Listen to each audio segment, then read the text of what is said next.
They say a picture tells 1,000 words, and that was certainly the case some 51,000 years ago. Australian archaeologists are part of a team that has found the world's oldest known picture story, discovered in a cave on a remote island in Indonesia. Scientists found a cave in one of the most brutal and ancient corners of Australia. Nobody knew it was there. Nobody had been inside it for nearly 50,000 years. What they pulled out of it was deeply unexpected. Bone tools, ritual pigments, the bones of enormous animals that vanished from this earth thousands of years ago. The deeper they dug, the further back it went.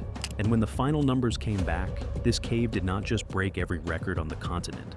It shattered everything scientists thought they understood about the first humans who ever lived in Australia. The landscape that time forgot. Most people think of Australia as a modern country.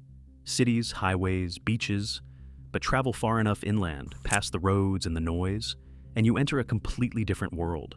A world so old it makes human history feel like a footnote. The Flinders Ranges in South Australia are over 800 million years old. When these mountains were forming, there were no trees on this planet. No birds, no mammals, no dinosaurs. Nothing with a backbone had yet crawled onto land.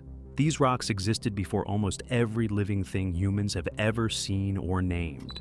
And while they stood there, the entire story of human civilization played out and ended. The Roman Empire built its roads, conquered half the known world, and collapsed into ruin. The Egyptian pharaohs raised their pyramids, ruled for thousands of years, and turned to dust. Mesopotamia, the very place where humans first invented writing and built cities, rose from the river valleys and disappeared. The Aztec Empire, the Mongol Empire, ancient Greece, ancient China. Every dynasty, every kingdom, every civilization that has ever existed on this earth, all of it happened and ended, while these mountains simply stood there, completely unchanged. And they were not just old, they were deadly. The Flinders Ranges interior is brutally hot and almost completely waterless. It is the kind of place where the sun does not warm you. It punishes you, where the silence is not peaceful. It is the silence of a place that has swallowed people whole and left no trace behind. Back when the first humans were walking this earth, this landscape was even more punishing than it is today. Massive animals the size of rhinoceroses roamed these gorges. Food was scarce and unpredictable. Water was almost impossible to find. People who came here did not stroll through it. They fought every single day just to stay alive. And yet, buried inside this brutal ancient landscape was something extraordinary. The same forces that made these mountains, the cracking of rock, the slow grinding of erosion across hundreds of millions of years, had accidentally carved shelters into the cliff faces. Natural pockets in the stone, sealed cavities in the rock that could hold whatever was placed inside them, protected from wind, rain, and time. Most of what was ever left in this landscape is gone, washed away, eroded into nothing, destroyed by the same earth that created it. The overwhelming majority of human evidence that once existed here has been permanently and irreversibly lost. But one shelter survived, and a group of scientists driving through this ancient, punishing landscape had absolutely no idea it was there. Their mission that day was routine: map the gorges, document what they could find. Nothing about that morning suggested anything unusual was coming. Then nature called. The accident that cracked history open. One of the scientists stepped out of the vehicle and walked into a nearby gorge. No plan, no expectation, just a man following a dry creek bed into the silence of one of the oldest landscapes on Earth. Then he stopped. Right there, in the middle of one of the driest and most unforgiving environments on the continent, water was pushing up steadily through the ground. A natural spring, clean, permanent, and completely unexpected. To understand why that matters, you have to understand what water means in a place like this. The Australian interior is the kind of place that kills you within days if you are not prepared. There are vast stretches of this landscape where rain does not fall for months, sometimes years. Animals die searching for water. People have died searching for water. A permanent spring in this environment is life itself, rising up from the ground. And for tens of thousands of years before this scientist ever set foot here, other people had known exactly where it was, because covering the stone walls surrounding the spring were markings. Ancient figures and symbols, scraped and pressed into the rock face by human hands. Animals, human shapes, geometric patterns repeated over and over. And some of these markings were warnings, figures carved deep into the rock, positioned deliberately at the entrance points around the water. The kind of images that communicated one clear message to anyone approaching. This place is occupied. Come closer at your own risk. In a desert where water meant the difference between life and death, people did not share their spring. They defended it.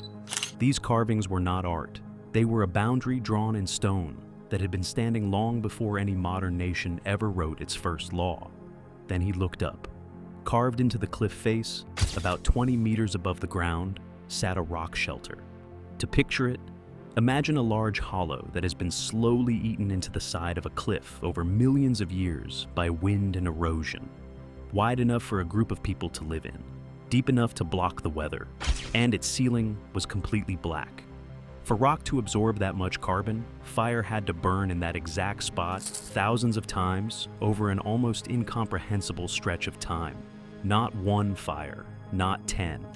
Thousands upon thousands of fires, lit by generation after generation of people who came here, cooked here, slept here, and kept returning. The smoke rose year after year, century after century, and soaked so deeply into the stone that the rock itself was permanently and chemically changed. That black ceiling was a 50,000-year attendance record. When the team stepped inside and assessed the site, their initial estimate was cautious. The sediment on the floor barely reached a meter deep. The shelter looked modest and unremarkable. They put it at maybe 5,000 or 6,000 years old. Nothing in the visible evidence suggested anything extraordinary was buried underneath. They were wrong in a way that would shake an entire field of science. But what was buried under that floor was about to speak for itself. What the dirt was hiding. The team drove back out of that gorge knowing they had found something. The blackened ceiling, the rock art around the spring, the shelter sitting high in the cliff face. It was enough to bring them back with everything they needed, and they came back ready. This was not a casual dig. The team that returned to that shelter was made up of trained archaeologists, specialists in dating techniques, bone analysis, ancient plant remains, and stone tool technology. They brought proper excavation equipment, precise measurement grids, and careful cataloging systems. Every gram of sediment they removed was screened and examined. Nothing was thrown away. Nothing was overlooked. They gave the site a name, Warratyi. And then they started digging. The ground inside a shelter like this works like a timeline buried in layers. The top layer is the most recent. The deeper you go, the further back in time you travel.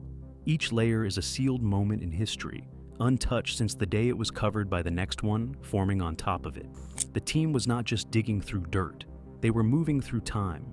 The first layers gave up stone tools, sharp blades and flakes, shaped by human hands with clear intention and skill.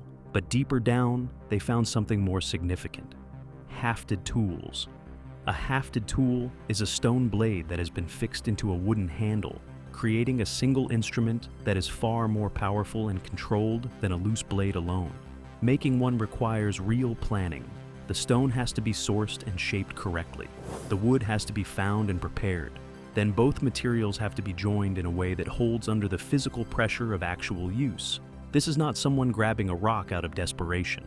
This is a craftsman who had a finished object in mind before the work even began. Then came the plant remains. Quandong seeds. The quandong is a fruit that grows in arid Australia, and people in this country still eat it today. The same plant, the same seeds, the same region, eaten continuously for nearly 50,000 years.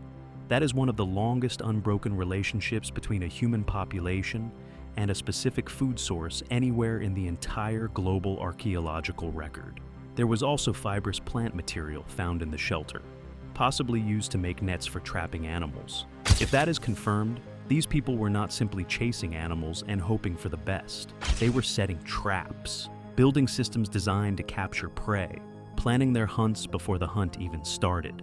Fragments of emu eggshell were also recovered from the layers. The emu is a large flightless bird native to Australia, and its eggshell preserves exceptionally well over thousands of years. Finding the shells here meant these people were actively collecting emu eggs. raiding nests in this landscape as part of their daily survival. Then, the pigments, red ochre and white gypsum, recovered from the deepest and oldest layers of the site. Ochre is a red powder made from iron-rich rock, and across the ancient world, it has been found smeared on the bodies of the dead, packed into burial sites, and used in ceremonies surrounding death and whatever these people believed came after it. Finding it in the very oldest layers of Warratyi means that among the very first things these people did when they arrived here, they were performing rituals. This shelter may have been a sacred space long before it was anything else. And then, from the deepest sediment of all, the team found something that made everyone stop. A single pointed object, carefully shaped from the leg bone of a yellow-footed rock wallaby. A yellow-footed rock wallaby is a small, agile marsupial native to the rocky ranges of Australia, roughly the size of a large domestic cat. The bone had been ground down patiently into a sharp and precise tip, possibly a needle, possibly a tool for stitching animal skins together. Small, quiet, and completely extraordinary. It was the oldest bone tool ever found in the whole of Australia. Along with it came bone fragments from 16 different mammal species. The evidence showed clearly that people had hunted these animals, carried them up the cliff face, and processed them inside the shelter. Some of those species no longer exist anywhere on Earth. The people who lived in this cave were eating animals that the rest of the world would eventually forget had ever existed. The numbers that should not exist. With the artifacts cataloged and the layers carefully mapped, the team now faced the question that would determine everything. How old was this shelter? To answer it, they used two completely separate dating methods, run independently without reference to each other's results. The first was radiocarbon dating. This method works by measuring how much of a naturally occurring element inside organic material has broken down over time. The older the material, the more it has broken down. They applied it to charcoal recovered from ancient hearths inside the shelter, and to the emu eggshell fragments found buried in the layers. But the presence of those shells and layers, this ancient carries its own dark detail. At the time those eggs were collected, the emu species in Australia may have been significantly larger and far more aggressive than the bird alive today. These people were not picking up eggs from a calm, approachable animal. They were raiding the nests of a creature that may have been genuinely dangerous to get close to. The second method was optically stimulated luminescence dating, applied to grains of quartz buried in the sediment. Quartz grains, when exposed to sunlight, release stored energy. The moment they are buried and cut off from light, they begin accumulating that energy again. Scientists can measure how much energy is built up inside a grain and calculate exactly how long ago it was last exposed to sunlight. In simple terms, it tells you when that grain of sand was sealed underground. Two different methods, two different materials, run separately. Then the results came back. The first figures read 20,000 years old. That alone would have been a remarkable find. But the deeper layers returned 30,000 years. The team kept going, kept sampling, and the numbers kept climbing with every new layer they tested. Then both methods converged on the same final number, nearly 49,000 to 50,000 years old, before the pyramids were built, before Rome existed, before the oldest known written language had yet been invented, before every civilization that has ever appeared in a history book had drawn its first breath. People were sitting in this cave, shaping bone, grinding ochre, cooking meat, and staring into fire. Dating results in archaeology are frequently challenged and disputed. The Majed Bebe rock shelter in the Northern Territory, long considered Australia's oldest confirmed site of human occupation, at around 48,000 to 50,000 years old, faced years of fierce scientific challenges to its published dates. But at Warratyi, two independent methods returned the same answer. Both approaches agreed. The age was real, and it could not be dismissed. Warratyi did not politely join the conversation about Australia's oldest sites. It walked in and sat at the head of the table. But the darkest implication of all sites underneath everything else. The 49,000-year date is not when these people arrived. It is simply how far back the surviving evidence reaches. It is a floor, not a beginning. The true story may be older, perhaps significantly older. And if that is true, than every timeline ever built around when and how modern humans spread across this planet after leaving Africa may be resting on ground that is not yet solid. These were not primitive people. When most people picture a human being living in a desert cave 49,000 years ago, they picture something barely surviving, something simple, something scratching at rocks and stumbling toward food. The evidence inside Warratyi describes something else entirely. Stone can be shaped by striking it sharply with another rock. It is a direct, physical process. Bone is completely different. To produce the tool found at Warratyi, someone had to extract the leg bone of a small animal, allow it to dry, then spend hours carefully grinding it down into a precise shape designed for a specific purpose. That process cannot be rushed. It requires holding the finished object in the mind before the work even begins and keeping it there until the job is done. Archaeologists call this behavioral modernity. It is the capacity for planning, abstract thinking, and deliberate problem solving. It is the same category of thinking that separates modern humans from every other species that has ever lived on this earth. The hafted tools push this even further. This technology, a stone blade fixed into a wooden handle, predates any comparable tool found anywhere else in Australia or Southeast Asia by thousands of years. The rest of the world had not built this yet. And to reach Australia in the first place, even accounting for lower sea levels at the time, these people still had to cross open ocean. That means they had watercraft, they had navigation. They had the ability to plan and execute a voyage across open water with no certainty of what waited on the other side. These were not people stumbling onto a new continent. They arrived already capable of things most of the world had not yet attempted. For these technologies to appear consistently across multiple occupation layers spanning thousands of years, they had to be taught. Adults demonstrated, children watched and practiced. Knowledge was passed deliberately from one generation to the next, refined and carried forward across an almost unimaginable stretch of time. This shelter was not just a place to sleep and eat. It was a place where knowledge was kept alive. And then there is the red ochre. Already discussed as a ritual pigment found in the deepest layers of the site, its presence alongside these advanced tools reveals something important. The same people engineering composite weapons and bone needles were also performing ceremonies. Their practical lives and their spiritual lives ran side by side. That level of simultaneous complexity in an inland desert cave 49,000 years ago is deeply uncomfortable for any assumption that sophisticated human culture developed slowly, later, and somewhere far from here. They hunted the giants. For a long time, scientists argued over a deeply uncomfortable question. Did the first Australians ever truly share this continent with the megafauna, the enormous animals that once dominated it? Or had those creatures already been dying out through climate change long before humans pushed into the interior? The answer mattered, because if humans and megafauna did overlap, then the people who arrived on this continent may have played a direct role in wiping out some of the largest animals that ever lived here. Warratyi ended that debate with a single bone. A diprotodon was a marsupial, distantly related to the modern wombat. But the comparison ends there. It stood over 2 meters tall at the shoulder, weighed close to 3 tons, and had a skull the size of a large suitcase. It was the largest marsupial that ever lived on this earth, and it is completely extinct today. But 49,000 years ago, it was walking through these same gorges and drinking from these same springs. A diprotodon bone was recovered at Warratyi, and the evidence left no room for debate. This animal was hunted, killed, and carried up a 20-meter rock face to be eaten inside the shelter. It did not wander in, it was targeted, taken down, and deliberately hauled up a steep cliff by people who planned and executed the entire operation.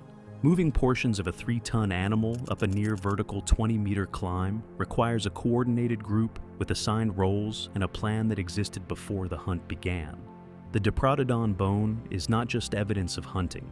It is evidence of an organized society with structure, leadership, and the ability to work together toward a difficult goal. And the diprotodon was not the only victim. Among the bone fragments from 16 mammal species recovered at the site, some belonged to animals that are now completely extinct. The people of this shelter were hunting across a wide range of species, including creatures that would eventually disappear from Australia forever. Generation after generation, they hunted. And generation after generation, certain animals grew quieter in this landscape, until one day they were simply gone. If humans and megafauna coexisted here for thousands of years, then the disappearance of these animals was not a sudden catastrophe. It was slow and accumulated, spread across many human lifetimes, with no single moment where anyone could see what was happening. The megafauna were not wiped out in one event. They were worn away quietly and gradually by a people who had no way of knowing what they were taking from the world. In 2020, the mining company Rio Tinto legally demolished the 46,000-year-old Juukan Gorge rock shelters in Western Australia, a site with direct, confirmed cultural connections to living Aboriginal communities. Gone. Legally. For mining access. Aboriginal heritage sites across Australia continue to face serious risk from mining operations and development projects, protected by legal frameworks that have repeatedly proven inadequate. The next discovery of this magnitude may already be sitting in the path of a mining lease, and the clock on that is not measured in geological time. It is measured in paperwork. The most disturbing truth about Warratyi is not what was found inside it. It is what the findings reveal about everything we have not yet found and may never find. The edge of what we know. Warratyi changed something fundamental. If humans arrived on Australia's northern coast around 50,000 years ago, and were already living deep in one of the harshest interior environments on the continent almost immediately after that, then the movement of people across Australia was not slow or cautious. It was fast and deliberate, driven by people who already knew how to survive in extreme conditions before they ever arrived here. But the 49,000-year date is not when these people arrived. It is simply how far back the surviving evidence reaches. Every date from every site across this continent, including Warratyi and Madjed Bebe, is a minimum, the furthest point we have managed to see before the record goes dark. The real story almost certainly begins earlier, perhaps much earlier. The record goes dark because preservation is not guaranteed. It is an accident of geology, climate, and chance playing out across tens of thousands of years. Warratyi survived. The vast majority of sites like it did not. They are not buried somewhere waiting to be found. They are gone, permanently destroyed by the same earth that once held them. Every site ever found is a survivor. Every site never found was a casualty. The true picture of early human presence in Australia is almost certainly far older, far denser, and far more widespread than anything the current evidence can support. What exists in the archaeological record is not the full history of this continent. It is the fraction that escaped being erased. And the erasure is still happening. Since Juukan Gorge was legally destroyed in 2020, the conversation about protecting Aboriginal heritage sites has grown louder. But sites continue to face serious risk from mining approvals and development projects across the country. The next shelter with a blackened ceiling and 50,000 years of history buried beneath its floor may not survive long enough for anyone to find it. Warratyi was found because one man needed to use the toilet on the right day, in the right gorge. The entire rewriting of Australia's human history rested on that single unplanned moment. No grant, no strategy, no targeted search, just chance. And that is the most unsettling truth of all. The question is not how much history has already been found. Anyone ever gets the chance to look.